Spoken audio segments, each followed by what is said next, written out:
Сәлем достар, сәлем баршаңызға. Қалайсыздар, мен каналыма қош келдіңіздер. Бүгін мен мынадай қалған остаток фетрден тағы да корзина жасамақшымын. Бұл жолы мен ұлыма жасайын деп жатырмын. Өйткені машинкаларын салып, әрі-бері тасып жүреді. Соған ыңғайлы етіп бір корзина жасамақшымын. Егер менің видеом ұнап жатса, менің каналым ұнап жатса, лайк басып, подписаться етіп, мені қолдап отырыңыздар. Міне осындай фетр болатын. Енді біз оны өлшеп көреміз. Сәл ғана жаңағыдай үлкендеу емес, шағын ғана қылып жасайтын боламыз. Және де бұған ручкалар керек еще. Қазір мен ойдан қанша шығады сонша.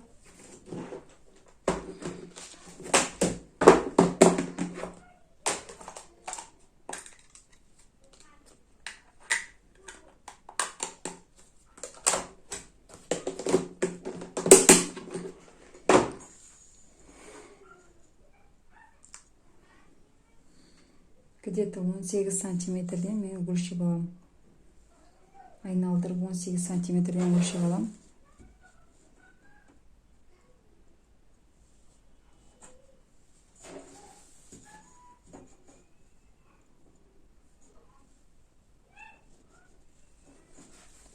Осыны ұзын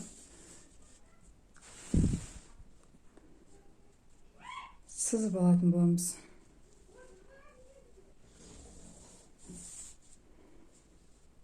Бұл жолы мен 4-3-ті емес, домалақ емес, то есть 4-3-ті етіп корзина жасайтын боламын. Мел ойыншықтарды салып қоюға өте ыңғайлы болады.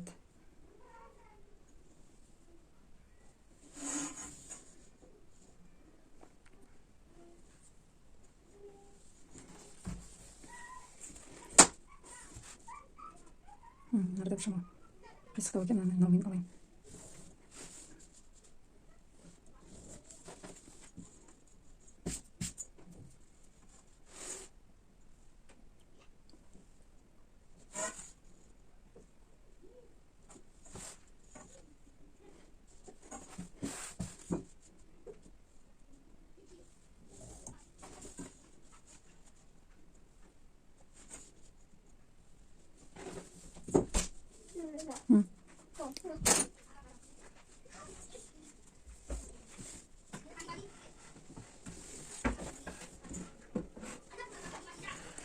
Şimdi biz ne bölümünü kesip tasarım boğumuz. Şimdi biz tıkızda где-то 0,5 kaldırmamız gerekiyor. Tıkmışım.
Шағын ғана корзинаға шағын ғана ручка жасаймыз.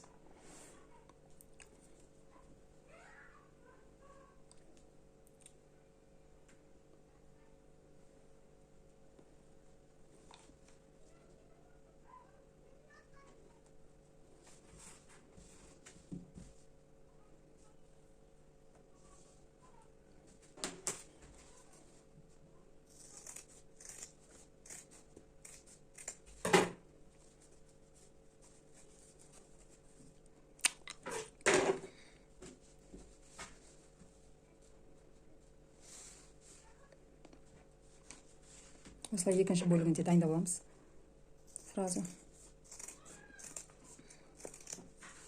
Сонда бұл былай бүктеліп тігілетін болады. Осылай екі ручкасы дайын болды. Енді тігуді бастаймыз.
Кітап тігемде осындай мен жаңағыдай қағазға осындай дракончик бар, аяз ата бар, түрлі фетрдан тіккен болатынмын, бірақ басын бастап кейін ошымы желанием қашып кетті да, сонымен қалып кеткен, өте күрделі екен, кішкентай детальдермен жұмыс істеген. сонымен осыны құрбысқа кетірмейін деп осыны кардинаның бетіне тікпекшімін. Мынандай аяз атаның да несі болған, бірақ бұл көлем жағынан сәйкес келмейді, сондықтан мен дракончикті қырқып осы кардинаның алдыңғы бетіне жабыстыратын боламын. Жабыстырғанда, яғни айналдырып тігіп шығамын. Сондықтан да кішкене ғана 1 мм, 2 мм қалдырып қырқып алам да соның үстінен тігіп шығатын боламын.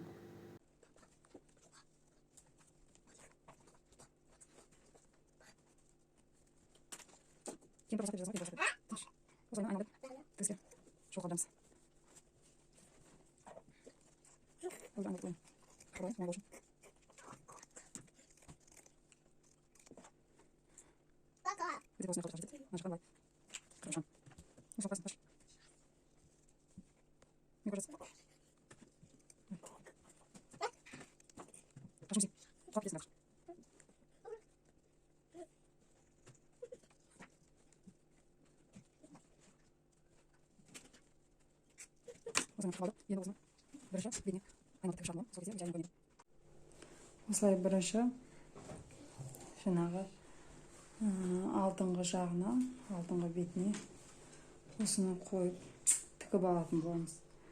Әуелі инелермен қадап аламыз. Қимылдап кетпес үшін инелермен қадап алған дұрыс. Ине қойып қалды.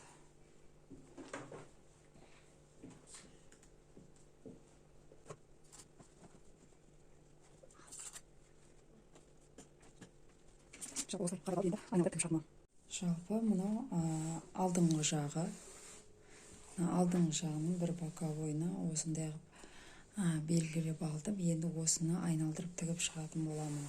Содан кейін мына боковойларын бір-біріне қосатын боламын.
Енді біз осы жақтауларын ішкі жағынан былайынан тігіп шығуымыз керек. Осылайынан чтоб ішінде қалып, сырты әдемі болатындай. Мыналардың инелері қалып кетті. Инелерін алып тастайын. Енді ішкі жағынан мына беттерін, мынасы обязательно тілік болу керек. Осы беттерін бір-біріне қоса отырып тігіп шығатын боламын.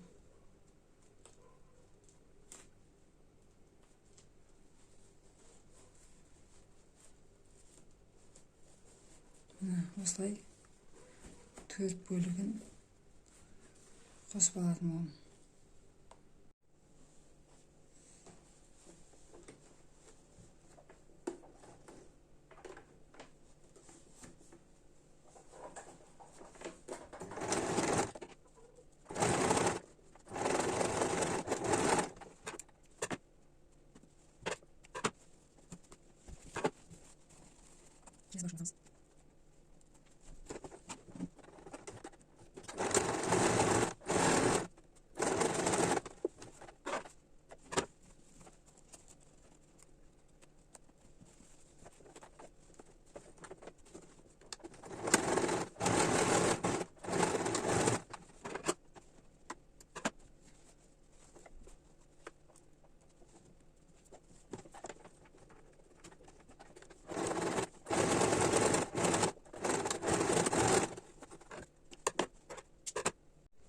Бізде мынандай корзина шықты. Енді осыған біз мына жерін тағы тоже былайынан кішкене 0,5 етіп тігіп шығамыз, чтоб барлық жағы тең болу үшін айналдырып осылайынан 0,5 тігіп шығатын боламын.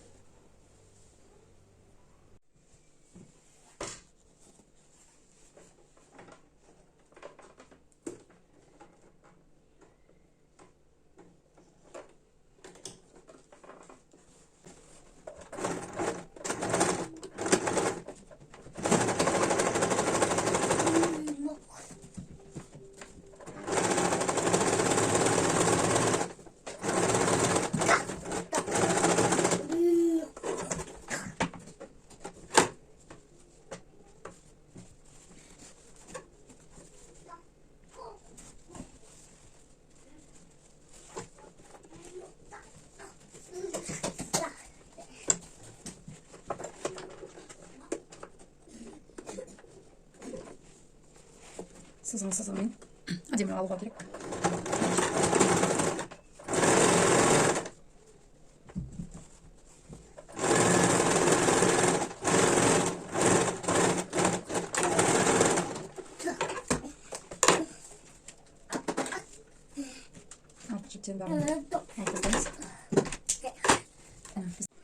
Міне бізде осындай әдемі корзина шықты. Енді біз оған екі жағынан ұстайтындай ручка орнатуымыз керек. Енді ручканы тоже мен алынбалы-салынбалы. Сіздер алдыңғы жаңағыдай сабағымнан көргендеріңіздей тоже дәл сондай етіп осылайынан ручканы орнататын боламыз. Көрмеген кісілер болса, видеоның астына сілтеме қалдырып кетемін, сол сілтеме бойынша көрсеңіздер болады. Корзинамызға ручканы екі боковой бойдан орнатамын. Енді бірінші орнатпас бұрын примерно есептеп аламын, қай деңгейде тұратынын.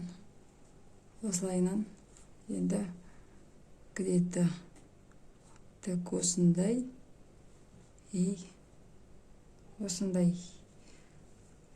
Так, деңгейін көре салайын. 8 сантиметр. 8 сантиметр. Тура есептеппін. Где-то 3 сантиметр дейікші. Шеттен алсақ, надан 3 сантиметр. 3 сантиметр екен. Енді осыған біз мынадай жаңағыдай тесетіні бар, арнайы пресс аппараттың. Вообще-то осындай құрал алып алуларыңызға кеңес беремін. Егер де сіз осындай фетрмен жұмыс жасайтын болсаңыздар, немесе тігін тігетін болсаңыздар, киім, әсіресе балалар киіміне осындай кнопканы орнатқан негізі ыңғайлы. Темірден қарағанда осы жақсырақ, өйткені қараймайды, бұл жаңағыдай тат басып қалмайды, мысалы жуғанда.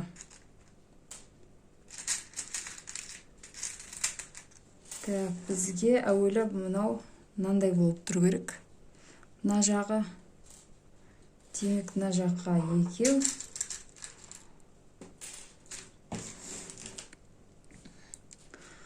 Так,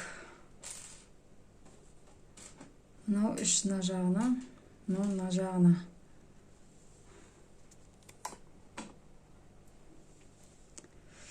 Так, мынау мына жаққа, мынау, мына жаққа, және мына жаққа. Енді бізге мына жанына керек. Сонда біз 4 кнопка орнататын боламыз. Мынау кнопкасына іш жағынан орнатамыз. Жаңа тескен жерімізге.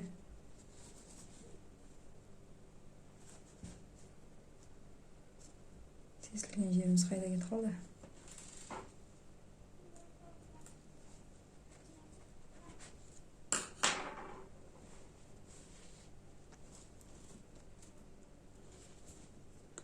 Тесілген жерімізге осылайынан қоямыз. Да, мынаны осындайын бұлайынан кигізіп қысып аламыз. Ой, қазір.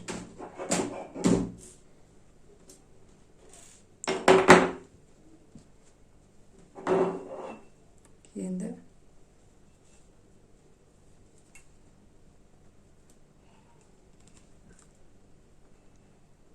осылай қатты қысқан кезде осылай болып шығады. Енді екіншісін орнатамыз.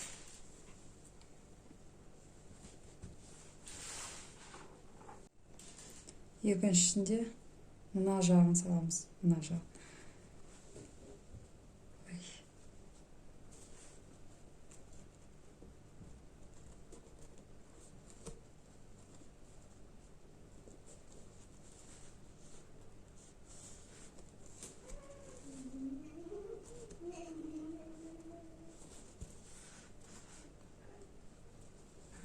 Енді былайынан кигізіп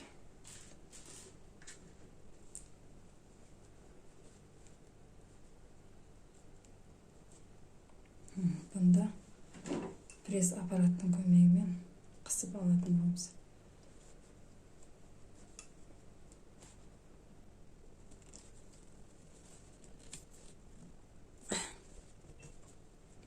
Надо бір қысып жіберсек. Осылайынан болады. Енді біз мына жағына да былайынан тұру үшін орнататын боламыз. Бірінші мына жерден аламыз, тесеміз бұны да. Әдемілеп жақсылап.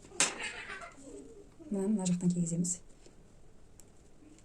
Және мынасын мына жаққа орнататын боламыз.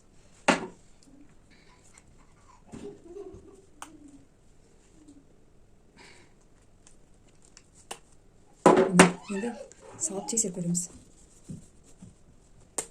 Жақсы. Қадалды. Енді мына жағын орнатамыз. Келесі жағында тесеміз.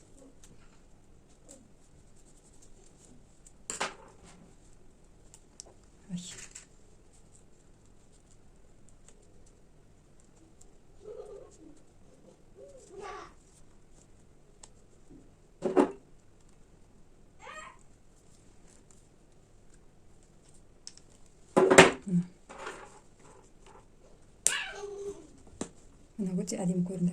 Екінші жағында дәл осылай етіп кнопка қадап алатын боламыз. Міне екі ручкасын да орнаттық. Былай қарағанда осылайынан болып тұрады. Өте әдемі. Ручкалары алынады. Енді баланың ойыншығын сала берсе болады. Осылайынан жаңағыдай фетрден тігіп, неше түрлі корзина, ойыншық салатын, немесе корзина для белья деп жатады ғой. Осындайларды тігіп алсаңыздар болады. Осындай корзина шықты бізде. Енді балалар машинкаларын осыған салатын болады. Муси, ұнады ма? Ұнады ма? Мынандай ма? Муси, мынандай ма? Мынандай ма?